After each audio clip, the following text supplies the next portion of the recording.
সকাল সকাল ভাত খাইলাম কলেজে যাইবার নিগে কি কমু ভাত খাওয়ার পরে আমার এইরকম পেট বিষ করলো যে আমি কলেজে যাই হারলাম না। হাসা কথা কইবার গেলে পেট বিষ টিট বিষ কিছুই না। আমি আজকে কলেজ ভাঙ মারলাম মার কাছে মিশা কথা কয়ে। তো আপনারা কেউ আঙ্গ মারাবার কইন না যে আমি কলেজ ভাঙ মারলাম। আপনারা যদি আঙ্গ মারে কইন আমি করে কলেজ ভাঙ মারি তাহলে আমার ডাইরেক্ট বিয়া দিয়ে দিব। ও না সরি আমার পিলপিলি কিনে দিব। তারপরে শুনি আমার ফ্রেন্ড হাবি বলে কলেজে জানাই সেই জন্য ওর গ্যারেজে গেতাছি কারণ অল্প গ্যারেজের কামি খাই গে কারণ যেইভাবে আমি কলেজ ভাঙ মারতাছি আমার তো ভবিষ্যতে কামে লাগবে। তারপরে গ্যারেজে এনে দেখি দুজনে কলেজে যাওয়া বাদ দিয়ে এনে আর্মি ট্রেনিং করতেছে। ওহ সরি আমিও তো কলেজ যাই নাই। তেমন তিনজন মিলে আর্মি ট্রেনিং করুম কারণ ভবিষ্যতে তাও শুরু হইরুম। তো ব্যক্তিতে পাঁচটা দিয়ে না ক্যাম্পা কিনছিলাম। তো ক্যাম্পা অটেন চাওয়ার পরে দেখুন তুই কি করে একটু ঠান্ডা দাও।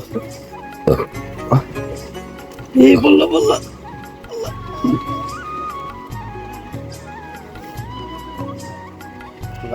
ঠান্ডা